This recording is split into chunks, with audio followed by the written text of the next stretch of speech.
Hey guys, it's Wingy here and welcome to another Doctor Who review. Now, after I did my Series 4 review, I actually forgot that there was like a year of specials after, because I always sort of included them with Series 4, but in my review of Series 4, I didn't talk about them. So before we get to Series 5, which is a series that I am very much looking forward to reviewing, let's talk about the final episodes of the David Tennant era of Doctor Who. Now in total, it is 4 episodes, 3 different stories: Planet of the Dead, Waters of Mars, and of course The End of Time parts 1 and 2. Now I think most of you kind of know where I stand on most of these stories. However, what I will say as a whole, as a package, overall it's a mixed bag. The general consensus that I've got is Planet of the Dead is okay, Waters of Mars is brilliant, and The End of Time is a major letdown. So let's talk about each of the different stories, what I like, what I dislike about them, and give my overall rating and thoughts about them. So Planet of the Dead obviously sees the first ever Easter special, I guess. It might not be the first, but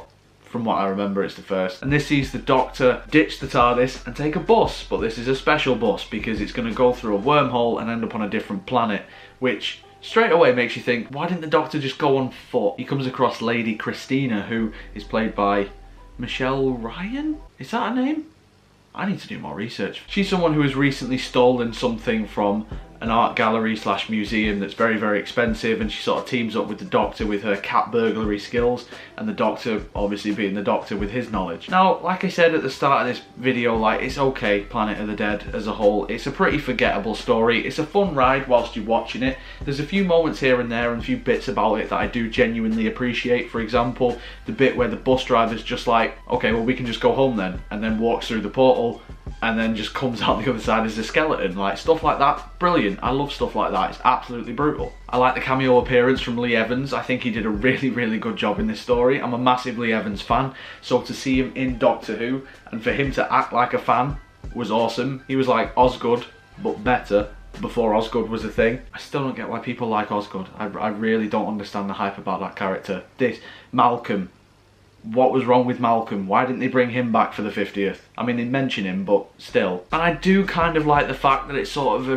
race against time and they've got to get moving before the swarm arrives and just takes them all apart. Apart from that, everything else is kind of forgettable. Like, the incidental characters in this, they don't really offer much. They don't really have anything about them that makes them memorable or forgettable, which is a shame because it's actually a very good cast. But for a large chunk of the story, like, at first we're kind of with them and we see their reactions about this planet, we get to know them a little bit, and then they don't really take part in the rest of the story until everyone goes home. They're just sort of there in the background doing their own thing. I mean, the Doctor and Lady Christina have decent chemistry, and I suppose it's nice for the Doctor to have a sort of one-off companion, but then at the end gives her a flying bus, which is sort of ridiculous. Surely that's just irresponsible on the Doctor's part. And of course it gets that revelation at the end where the Doctor's going to die soon and he will knock 4 times. What does it mean? It was just a load of cock teasing bullshit, basically. Waters of Mars. Now this, for me, is exactly the type of Doctor Who that I adore.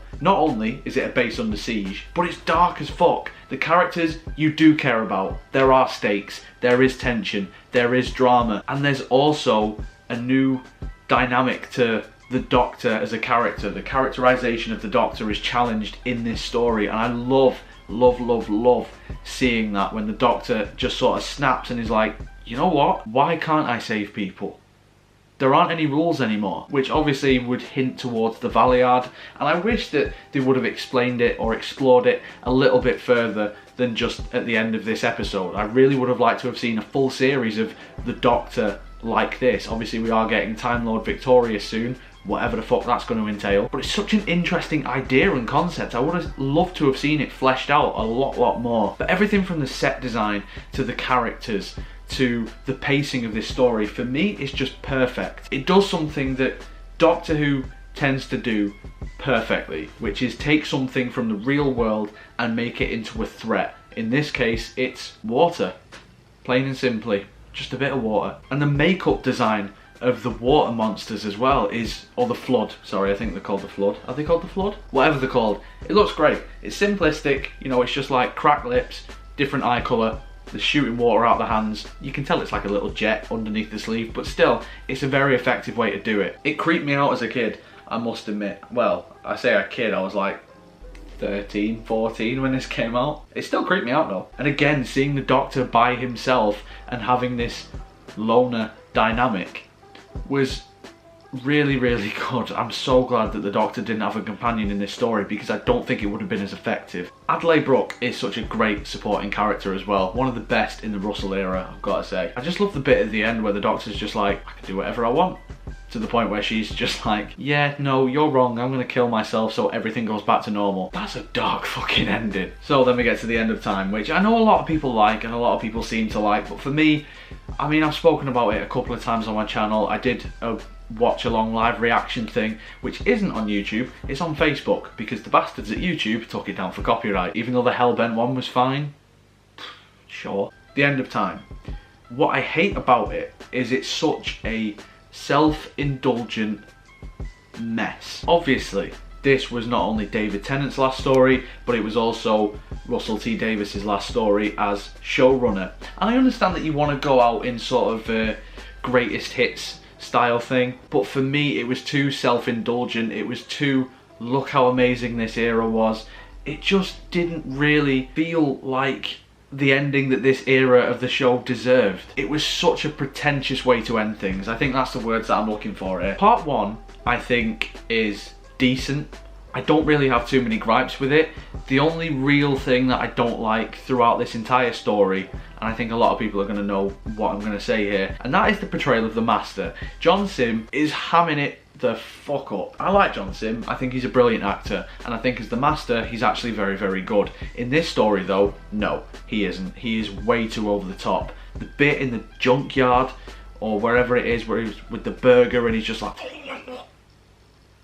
calm it down, mate. I understand that you're trying to be insane, but there is acting insane and then there is acting insane. Plus the stuff with the lightning and the skull, and that's just stupid. Like, the Master doesn't need to be flinging lightning around. That's not what makes that character interesting or compelling, and it's not something you need to add to the Master to develop that character further. Part 2 though is where everything goes wrong. You've got the cactus people, sorry I know that's racist. You've also got the Master race where everybody is the Master, and it's such a Russell T Davies plot. Like a Russell who has been told, well, this is your last story, so you may as well go balls out. Even though he wasn't told, he made that decision himself, but still, the point still stands. And then the ending. Like, the ending for me is what really, really wrecks this story, because it's so arrogant.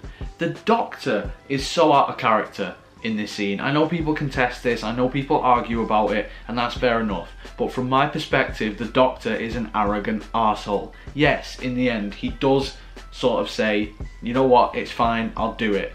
But the hissy fit that he throws beforehand, and I can do so much more. You're a fucking Time Lord. You will change, you will regenerate, and you will be fine. You might have a different face. Yes, you will have a different personality, but you are essentially alive. You are still the same person, deep down, fundamentally, and you're alive. He'll die.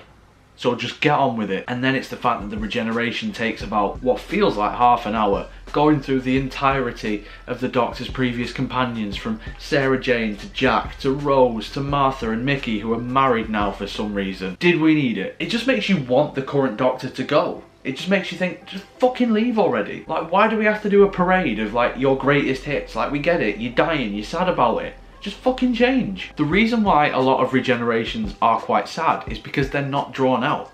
It's because they are immediate. It's like, okay, I've not got long left, I'm gonna go soon.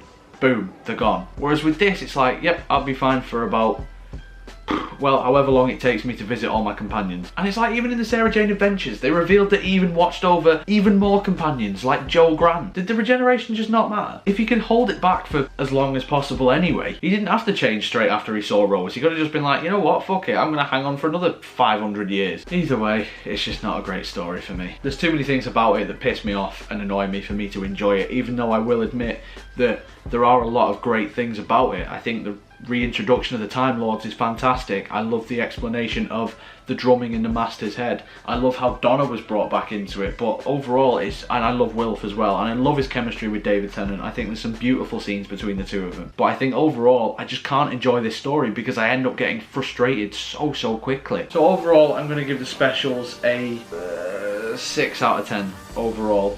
I mean, individually the marks would be very, very different. but I think as a whole package, 6 out of 10. Like I say at the start, you know, Planet of the Dead is quite forgettable but decent to watch. Waters of Mars is brilliant, and The End of Time is just irritating. So that's what I think of that. In the comments below though guys, let me know what you think of the specials. Do you love them? Do you hate them? Whatever you think, let me know down below. If you enjoyed this video, make sure you leave a like on it, subscribe for more. Social media and Patreon links will be in the description as always, so if you'd follow me on any of those things, I would absolutely love you forever. But till next time guys, you take care of yourselves. Goodbye.